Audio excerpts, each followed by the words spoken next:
Horror movies ಫ್ಯಾನ್ಸಾ ಆಗಿದ್ರೆ ಈ movies ನ ಮಸ್ಟ್ ಅಂಡ್ ಶುಡ್ ಟ್ರೈ ಮಾಡ್ಲೇಬೇಕು. Number 1 talk to me. ಒಂದಷ್ಟು ಫ್ರೆಂಡ್ಸು ಜೊತೆಗೆ ಸೇರಿರ್ತಾರೆ. ಅಲ್ಲಿ ಒಂದು ಕೈ ಇರುತ್ತೆ. ಆ ಕೈಗೆ ನಾವು ಶೇಕ್ ಹ್ಯಾಂಡ್ ಕೊಟ್ರೆ ನೀವ್ ಯಾವ ಸ್ಪಿರಿಟ್ಸ್ ನ ಬೇಕಾದ್ರೂ ಕರ್ಸಬಹುದು. ಆಗ ಆ ಸ್ಪಿರಿಟ್ ಅಲ್ಲಿಗೆ ಬರುತ್ತೆ, ನೀವ್ ಏನ್ ಬೇಕಾದ್ರೂ ಮಾತಾಡ್ಬೋದು. ಅಲ್ಲಿಂದ ಸಿಚುಯೇಷನ್ ಯಾವ ರೀತಿ ಟರ್ನ್ ಆಗುತ್ತೆ, ನೆಕ್ಸ್ಟ್ ಏನೇನೆಲ್ಲ ಆಗುತ್ತೆ ಅನ್ನೋದೇ ಈ ಮೂವಿ ಸ್ಟೋರಿ.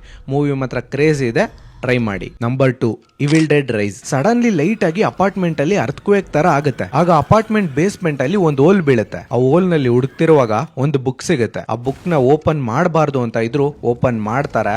ಅಲ್ಲಿಂದ ಕರ್ಸ್ ಸ್ಟಾರ್ಟ್ ಆಗುತ್ತೆ. ಅಲ್ಲಿಂದ ವಿಚಿತ್ರ ಘಟನೆಗಳೆಲ್ಲ ನಡೆಯುತ್ತೆ. ನಿಜ ಹೇಳ್ತಾ ಇದ್ದೀನಿ, ಮೂವಿ ಮಾತ್ರ ಕ್ರೇಜ್ ಇದೆ. ಸೊ ನೀವೇನಾದ್ರೂ ವೀಕ್ ಹಾರ್ಟೆಡ್ ಆಗಿದ್ರೆ ಈ ಮೂವಿನ ನೋಡಕ್ಕೆ ಹೋಗ್ಬೇಡಿ. ನಂಬರ್ 3 ಸುಮಾಲಾ. ಇದು ಒಂದು ಇಂಡೋನೇಷಿಯನ್ ಮೂವಿ ಆಗಿರುತ್ತೆ. ಒಂದ್ ಊರಲ್ಲಿ ರಿಚ್ ಪೀಪಲ್ಸ್ ಇರ್ತಾರೆ. ಅವಳಿಗೆ ಯಾವುದೇ ಕಾರಣಕ್ಕೂ ಮಗು ಅನ್ನೋದೇ ಆಗಿರೋದಿಲ್ಲ. ಆಗ ಅವಳು ಏನ್ ಮಾಡ್ತಾಳೆ ಅಂತ ಅಂದ್ರೆ, ಒಬ್ಳು ಮಾಟಗಾತಿ ಹತ್ರ ಹೋಗಿ ನನಗ್ ಮಗು ಬೇಕೇ ಬೇಕು ಅಂತ ಕೇಳ್ಕೊಂತಾಳೆ. ಆಗ ಅವಳು ಏನ್ ಐಡಿಯಾ ಕೊಡ್ತಾಳೆ ಅಂತ ಅಂದ್ರೆ, ಡೈರೆಕ್ಟ್ ದೇವದ ಹತ್ರ ಇಂದಾನೆ ಮಗುನ ತರ್ಸ್ಕೊಡಕ್ ಟ್ರೈ ಮಾಡ್ತಾಳೆ. ಸೊ ಆ ಮಗು ಅನ್ನೋದು ನೀಟು ಹುಟ್ಟೋದಿಲ್ಲ, ಲೈಕ್ ಹ್ಯಾಂಡಿಕ್ಯಾಪ್ ತರ ಹುಟ್ಬಿಡುತ್ತೆ. ರಾಜ ಇದ್ದೋನು ನನ್ ಮರ್ಯಾದೆ ಹೋಗುತ್ತೆ ಅನ್ಬಿಟ್ಟು ಆ ಮಗುನ ಅವನೇ ಸಾಯಿಸ್ಬಿಡ್ತಾನೆ. ಆಗ ಆ ಮಗು ಯಾವ ರೀತಿ ಅವ್ರ ಅಪ್ಪ ಅಮ್ಮನ ಮೇಲೆ ರಿವೆಂಜ್ ತಗೊಳ್ಳುತ್ತೆ ಅನ್ನೋದೇ ಈ ಮೂವಿ ಮಾತ್ರ ಕ್ರೇಜ್ ಇದೆ. ಇದು ಕೂಡ ಯಾವುದೇ ಕಾರಣಕ್ಕೂ ಮಿಸ್ ಮಾಡಕ್ಕೆ ಹೋಗ್ಬಿಡಿ. ಈ 3 movies must and should try ಮಾಡಿ. ಹೇಗನ್ಸ್ತು ಅಂತ ಕಮೆಂಟ್ ಮಾಡಿ.